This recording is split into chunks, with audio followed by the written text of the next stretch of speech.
வெந்தய குழம்பு சொல்லித்தரேன். இது வந்து பருப்பு அந்த மாதிரி ப்ரோட்டீன் அந்த மாதிரிலாம் கிடையாது. சுகர் பேஷண்ட்டுக்கு ரொம்பவே நல்லது. அவள் மட்டும்தான் சாப்பிடணும், எல்லாருமே சாப்பிடலாம். எப்போவுமே நம்ம வெத்த குழம்புலாம் பண்ணுவோம். இது ஒரு டிஃப்ரெண்ட்டாக இருக்கும்.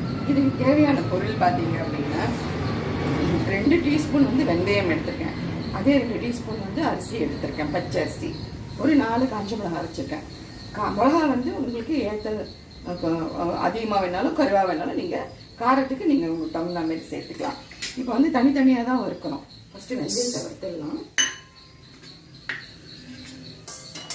இந்த மாதிரி வந்து பொன்னிறமாக வறுத்துக்கோங்க. அடுத்தது வச்சுக்கிற அரிசியும் மிளகாயும் சேர்த்து போட்டுடலாம். இப்போ பார்த்தீங்கன்னா அரிசியும் மிளகாயும் நல்லா கொதிஞ்சு வந்திருக்கு. அரிசி பாருங்க இந்த மாதிரி. இப்போ வந்து இது ரெண்டும் ஆறினோடனே நம்ம வந்து நைஸாக மிக்சியில் வந்து பொடிச்சுன்னு வந்துடலாம். புளி வந்து பார்த்தீங்கன்னா நான் இந்த அளவுக்கு எடுத்திருக்கேன். ஒரு பெரிய எலுமிச்சம்பழம் அளவுக்கு அலம்பிட்டு இதை வந்து ஊற வச்சிடலாம். இந்த மாதிரி வந்து கப்பில் வந்து 2 விதமாக பொடியாக நறுக்கி வச்சுக்கோங்க. நான் பண்ணும்போது பார்த்தேன்ல உங்களுக்கு எப்படின்னு புரியும். கொஞ்சம் வெல்லம், புளி தண்ணி வந்து கரைச்சி ஃபில்டர் பண்ணி வச்சுருக்கேன். இப்போ வந்து கடுகு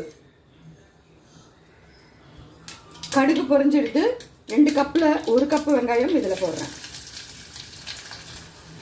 இது நல்லா வதங்கிறதுக்காக ஒரு பிஞ்சு சால்ட்டு. இப்போ பார்த்தீங்கன்னா வெங்காயம் வந்து நல்லா கோல்டன் ப்ரௌன் வதங்கிடுது. இப்போ வந்து நம்ம ஃபில்டர் பண்ணி வச்சுருக்க புளி தண்ணி, சால்ட், ருசிக்கேற்ப சால்ட். இது வந்து இந்த புளி தண்ணியும் பச்சை வாசனை போகிறதுக்கும் வெங்காயம் வேகிறதுக்காக ஒரு 5 நிமிஷம் இதை கொதிக்க வச்சிடலாம். இப்போ வந்து இது புளி தண்ணியும் வெங்காயமும் நல்லா குக் ஆகிடுது. கொஞ்சோண்டு மஞ்சள் பொடி நம்ம இந்த எடுத்து வச்சுருக்கோம் இல்லையா, பிடிச்சி வச்சுருக்கோம் இல்லையா, அதுலேருந்து ஒரு 2 டீஸ்பூன்.